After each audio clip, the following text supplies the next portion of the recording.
एक समय की बात है, एक गांव में गौतम बुद्ध का बहुत बड़ा आश्रम था। वहां पर एक प्रसिद्ध बौद्ध गुरु रहते थे।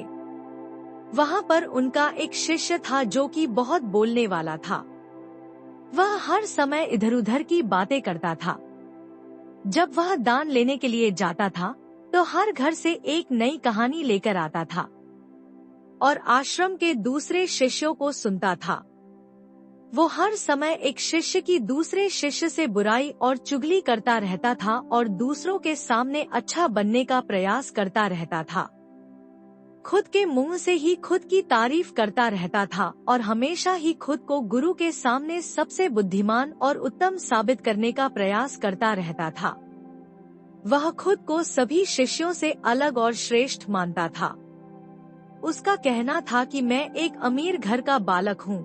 अगर मैं चाहता तो एक आरामदायक और सुविधाओं से भरा जीवन जी सकता था, लेकिन मैं वह सब छोड़कर यहाँ आया क्योंकि मुझे सत्य की खोज करनी है, खुद को जानना है, जीवन को जानना है, इसीलिए मेरा त्याग तुम सबसे बड़ा है।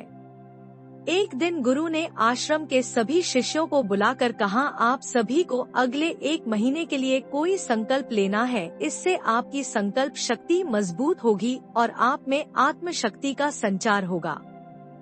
आप सभी अपने समर्थ के अनुसार कोई भी संकल्प ले सकते हैं और यदि 1 महीने से पूर्व किसी का भी संकल्प टूट जाएगा तो वह अपनी दिनचर्या में वापस आ जाएगा।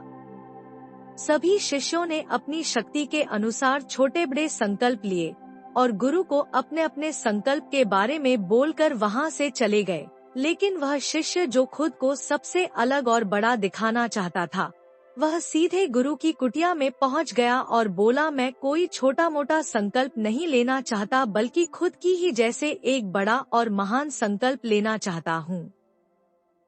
कृपया आप ही बताएं मुझे क्या संकल्प लेना चाहिए। उसकी यह बात सुनकर गुरु मुस्कुराए और बोले, क्या तुम मेरे द्वारा दिए गए संकल्प को पूरा कर पाओगे? क्या तुम्हारे लिए उसे पूरा करना संभव होगा?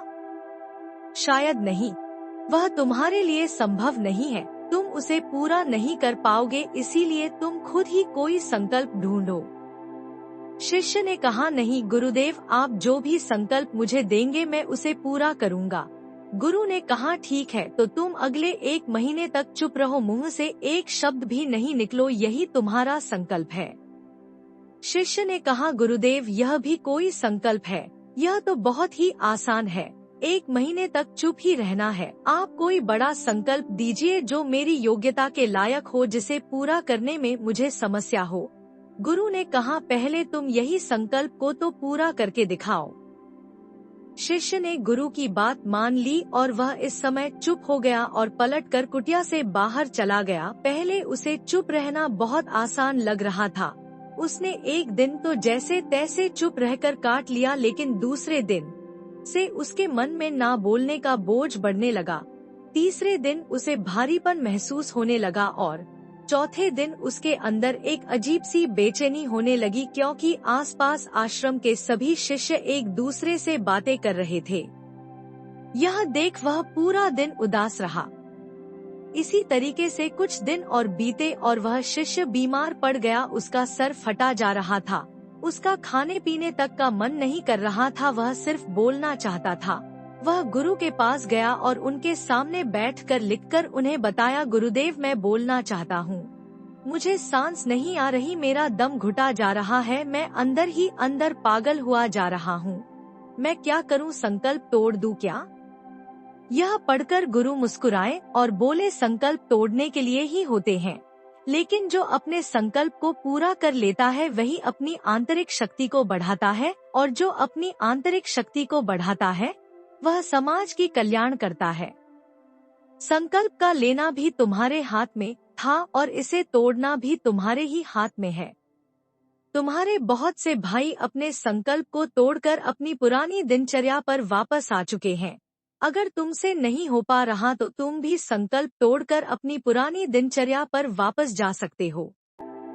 लेकिन याद रहे, अगर आज तुम इस छोटे से संकल्प को नहीं संभाल पा रहे तो तुम अपनी बाकी की पूरी जिंदगी को कैसे संभाल सकोगे? बाकी फैसला पूरी तरह से तुम्हारे हाथों में है। गुरु की यह बात उस शिष्य के दिल में चोट कर गई। वह बिना कुछ बोले वहां से वापस चला गया और खुद को अपनी कुटिया में बंद कर लिया। वह केवल अपने जरूरी कामों के लिए ही कुटिया से बाहर निकलता था, बाकी सारे समय कुटिया के अंदर ही बैठा रहता। 15 दिन बीत चुके थे और आश्रम के लगभग सभी शिष्यों का संकल्प अब तक टूट चुका था, लेकिन उसका संकल्प अभी भी जारी था। संकल्प लेने के बाद से अब तक उसने एक शब्द भी नहीं बोला था। सारा आश्रम हैरान था कि इतना बोलने वाला इंसान चुप कैसे हो गया। 15 दिन बीतने के बाद वह दोबारा अपने गुरु के पास गया और लिखकर बताया है, गुरुदेव मैं बाहर से तो चुप हूँ, लेकिन मेरे भीतर बहुत सी आवाज है, बहुत सी चीज पुकार और शिकायतें हैं। मैं अंदर ही अंदर बात करता रहता हूँ। मेरा मन तरह तरह के प्रश्न पूछता रहता है। मैं बाहर से जितना मौन हूँ, भीतर से उतने ही शोर शराबा से भरा हुआ हूँ। क्या इस तरह से मेरा संकल्प अभी भी जारी है? गुरु ने कहा, तुम्हारा संकल्प अभी भी जारी है, लेकिन जब तक लोगों की यह आवाज तुम्हारे कानों में गूंजते रहेंगे, तुम्हारा मन बोलता रहेगा, क्योंकि इसे तो आदत है बोलने की। तुम भले ही बाहर से चुप रहो, लेकिन तुम अंदर ही अंदर बोलते रहोगे। तुम्हें इन बातों से, इन आवाजों से दूर जाना पड़ेगा। शिष्य गुरु को प्रणाम कर वहाँ से चला जाता है और सुबह होते ही अपनी कुटिया छोड़कर जंगल की तरफ चला जाता। कई दिन बीत जाते हैं, संकल्प का समय भी पूरा हो जाता है, लेकिन शिष्य लौटकर नहीं आया। आश्रम में सभी को डर था कि कहीं उसको जंगली जानवर ने खा न लिया। उसे ढूंढने की बहुत कोशिश की गई, लेकिन वह कहीं नहीं मिला। सभी गुरु भाइयों ने मान लिया था कि जंगली जानवरों ने उसे अपना शिकार बना लिया है, लेकिन गुरु को ऐसा नहीं लगता था। एक दिन आश्रम का एक अन्य शिष्य गुरु के पास आया और बोला, गुरुदेव हमारे उस अधिक बोलने वाले भाई के साथ क्या हुआ होगा? क्या जानवर ने उसे मार दिया होगा? गुरु ने कहा, हो सकता है कि जानवरों ने उसे अपना शिकार बना लिया हो, लेकिन उसके न लौटने की एक दूसरी वजह भी हो सकती है। शायद उसे वह मिल गया है जिसके लिए वह गया था। फिर शिष्य ने पूछा, गुरुदेव क्या ज्यादा बोलना इतना हानिकारक होता है? गुरु ने कहा, इंसान के जीवन के बहुत सारे दुखों में से एक दुख यह भी है कि वह कभी चुप नहीं रह सकता, हमेशा कुछ न कुछ बोलता ही रहता है। सिर्फ हमारे बोलने के कारण हमारे आधे से ज्यादा दुख पैदा होते हैं। परिवार के अधिकतर झगड़ों की वजह हमारा बेमतलब बोलना ही होता है।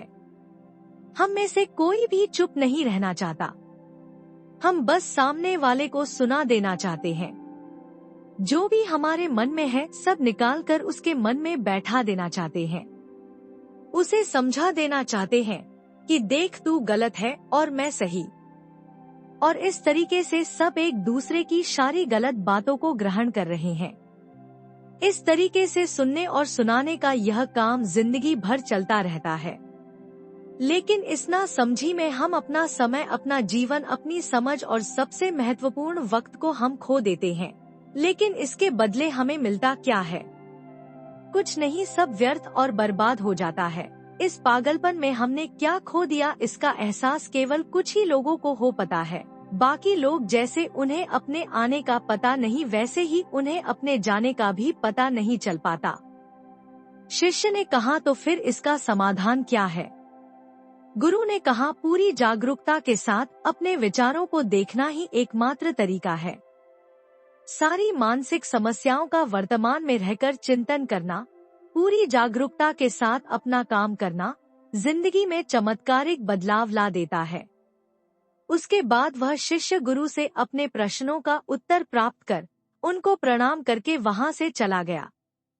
उस शिष्य को आश्रम छोड़कर गए हुए 3 महीने हो चुका था, लेकिन उसकी कोई खबर न थी। तब तो सभी गुरु भाइयों ने भी उसके वापस लौटने की उम्मीद छोड़ दी थी, लेकिन एक दिन वह आश्रम लौट आता है।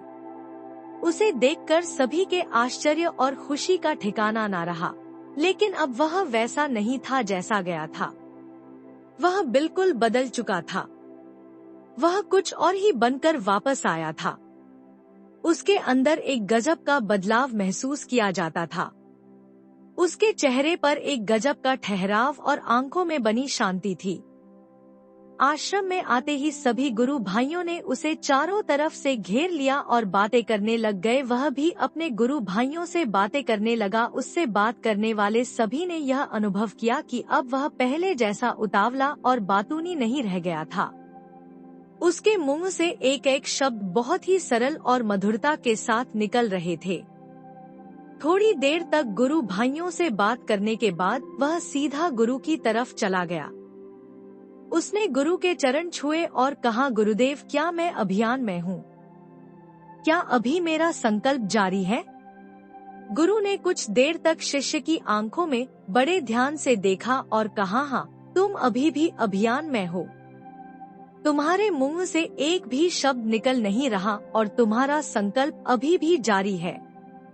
शिष्य ने कहा, गुरुदेव, जब मैं आश्रम से गया तो मैं मुंह से तो चुप था, लेकिन मेरे अंदर बहुत सी आवाज हो रही थी। मन में बहुत से प्रश्न थे और वह बंद नहीं हो रहे थे। तो मैं जंगल में चला गया इस उम्मीद से कि वहाँ मुझे शांति मिलेगी और मेरे मन की बकबक कम हो जाएगी। लेकिन मैं जितना एकांत में जाता गया, मेरे अंदर की आवाज उतनी ही तेज होती गई। मेरे भीतर की पुरानी से पुरानी आवाज मुझे सुनाई देने लगी। तब जाकर मैंने महसूस किया कि मैं कितना गलत कर रहा था। जब मैं अपने परिवार वालों, दोस्तों को और गुरु भाइयों को बुरा भला कहता था तो उसे समय मुझे लगता था कि मैं सही कह रहा हूँ। जब मैं गुरु भाइयों की एक दूसरे से चुगली करता था और उनका मजाक बनाता था, तब भी मुझे यही लगता था कि मैं उनसे बेहतर हूँ और मैं सही कर रहा हूँ। लेकिन उस दिन मैंने पहली बार महसूस किया कि मैं कितना गलत बोलता था। काफी दिनों तक यह सारे शोर और शिकायतें मेरे अंदर चलती रही, लेकिन धीरे धीरे करके एक दिन यह सारी आवाज मेरे अंदर से समाप्त हो गई। अब मैं भीतर से भी मौन हो गया। उसी घने जंगल में कोई बोलने वाला था नहीं और भीतर कोई आवाज बची ही नहीं थी। और मैं उसी दिन पहली बार मौन का सही अर्थ समझा। मेरे चारों तरफ बहुत शांति थी। हालांकि अभी भी कुछ आवाज आ रही थी जो पहले भी आती थी, लेकिन मैं उन्हें सुन नहीं पाता था।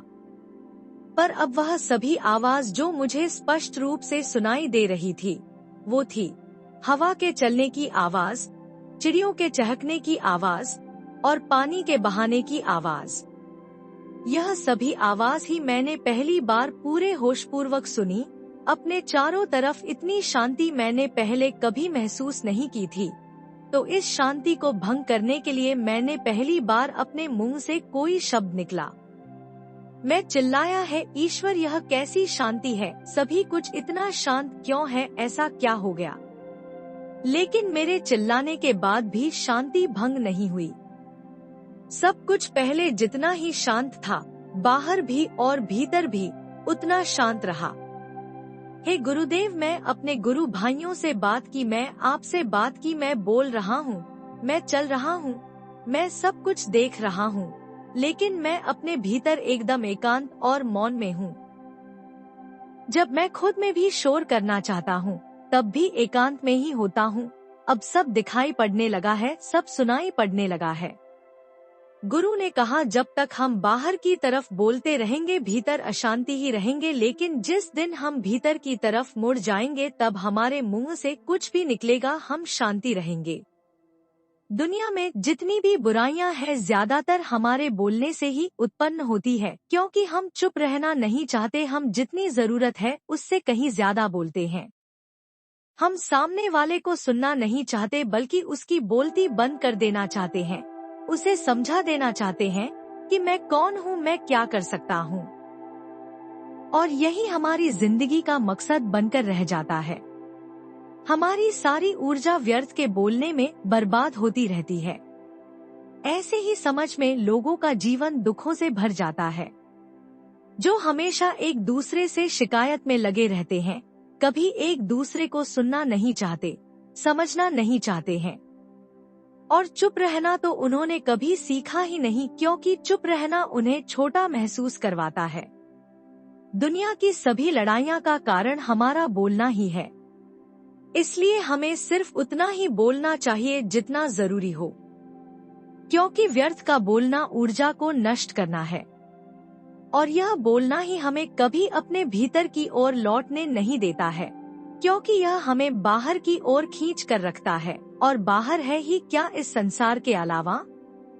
लेकिन अगर अपने भीतर के संसार की ओर मोड़ना है तो इस मुंह को बंद ही रखना चाहिए। इसीलिए जितने भी बुद्ध हुए, आत्मज्ञानी हुए, वह सभी एकांत की ओर भागे ताकि उन्हें ज्यादा ना बोलना पड़े, ज्यादा सुना ना पड़े।